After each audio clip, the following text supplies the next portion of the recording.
ವೀಕ್ಷಕರೇ ಎಲ್ಲರಿಗೂ ನಮಸ್ಕಾರ. ಎಲ್ಲೂ ಸ್ಟೋರೀಸ್ ಯೂಟ್ಯೂಬ್ ಚಾನಲ್ಗೆ ಎಲ್ಲರಿಗೂ ಸ್ವಾಗತ. ರೇಣುಕಾಸ್ವಾಮಿ ಕೊಲೆ ಪ್ರಕರಣದಲ್ಲಿ ಸಿಲುಕಿರುವ ಚಾಲೆಂಜಿಂಗ್ ಸ್ಟಾರ್ ದರ್ಶನ್ ಅವರ ಒಂದು ಕೇಸ್ ಏನಾಯಿತು, ಹಾಗೆ ಸುಪ್ರೀಂ ಕೋರ್ಟಲ್ಲಿ ಚಾಲೆಂಜಿಂಗ್ ಸ್ಟಾರ್ ದರ್ಶನ್ ಅವರ ಒಂದು ಬೇಲ್ ವಿಚಾರಣೆ ಯಾವಾಗ ನಡೆಯುತ್ತೆ ಅಂತೇಳಿ ಎಲ್ಲ ಮಾಹಿತಿಯನ್ನು ಕೂಡ ಈ ಒಂದು ವಿಡಿಯೋದಲ್ಲಿ ತಿಳಿಸ್ಕೊಡ್ತಾ ಇದ್ದೀನಿ. ನೀವು ಕೂಡ ಚಾಲೆಂಜಿಂಗ್ ಸ್ಟಾರ್ ದರ್ಶನ್ ಅವರ ಒಂದು ಅಭಿಮಾನ ಇದ್ದರೆ ವಿಡಿಯೋವನ್ನು ತಪ್ಪದೆ ಲೈಕ್ ಮಾಡಿ, ಚಾನಲ್ಗೆ ಸಪೋರ್ಟ್ ಮಾಡಿ. ಬನ್ನಿ ಇವತ್ತಿನ ಒಂದು ವಿಡಿಯೋವನ್ನು ಸ್ಟಾರ್ಟ್ ಮಾಡೋಣ.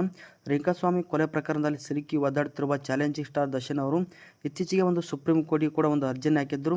ಸಾಕ್ಷಿ ವಿಚಾರಣೆ ತುಂಬ ವಿಳಂಬ ಆಗ್ತಾ ಇದೆ, ನನಗೆ ಬೆನ್ನೋವು ಕಾಣಿಸಿಕೊಂಡಿದೆ ಅಂತೇಳಿ ಸಾಕಷ್ಟು ವಿಚಾರಗಳನ್ನು ಕೂಡ ಆ ಒಂದು ಅರ್ಜಿಯಲ್ಲಿ ಪ್ರಸ್ತಾಪ ಮಾಡಿ ಚಾಲೆಂಜಿಂಗ್ ಸ್ಟಾರ್ ದರ್ಶನ್ ಅವರು ಇತ್ತೀಚೆಗೆ ಸುಪ್ರೀಂ ಕೋರ್ಟಿಗೆ ಒಂದು ಬೇಲ್ ಅರ್ಜಿಯನ್ನು ಕೂಡ ಸಲ್ಲಿಸಿದ್ರು.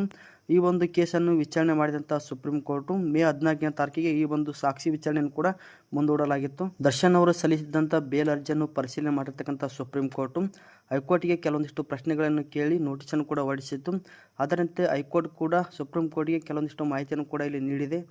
ದರ್ಶನ್ ಪರ ವಕೀಲರ ಒಂದು ಒತ್ತಾಯದ ಮೇರೆಗೆ ಚಾಲೆಂಜಿಂಗ್ ಸ್ಟಾರ್ ದರ್ಶನ್ ಅವರು ಹಾಕಿದಂಥ ಒಂದು ಬೇಲ್ ಅರ್ಜಿಯ ವಿಚಾರಣೆ ಇಂದು ಸುಪ್ರೀಂ ಕೋರ್ಟಲ್ಲಿ ನಡೀತಾ ಇದೆ.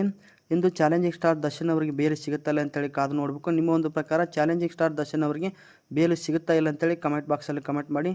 ಆದಷ್ಟು ಬೇಗ ಚಾಲೆಂಜಿಂಗ್ ಸ್ಟಾರ್ ದರ್ಶನ್ ಅವರು ಬೇಲ್ ಪಡ್ಕೊಂಡು ಹೊರಬಂದು ಎಲ್ಲ ಒಂದು ಅಭಿಮಾನಿಗಳಿಗೆ ಒಂದು ಸಿಹಿ ಸುದ್ದಿ ಕೊಡಲಿ ಅಂತ ಹೇಳ್ತಾ ಇವತ್ತಿನ ಒಂದು ವಿಡಿಯೋವನ್ನು ಇಲ್ಲಿಗೆ ಮುಗಿಸ್ತಾ ಇದ್ದೀನಿ. ನೀವು ಕೂಡ ಚಾಲೆಂಜಿಂಗ್ ಸ್ಟಾರ್ ದರ್ಶನ್ ಅವರ ಒಂದು ಅಪ್ಪಟ ಅಭಿಮಾನಿ ಆಗಿದ್ದರೆ ವಿಡಿಯೋವನ್ನು ಲೈಕ್ ಮಾಡಿ, ನಿಮ್ಮ ಒಂದು ಫ್ರೆಂಡ್ಸ್ಗೆ ಶೇರ್ ಮಾಡಿ, ಈ ಒಂದು ಚಾನಲ್ಗೆ ಸಪೋರ್ಟ್ ಮಾಡಿ. ಧನ್ಯವಾದಗಳು. ಮುಂದಿನ ವಿಡಿಯೋದಲ್ಲಿ ಸಿಗೋಣ.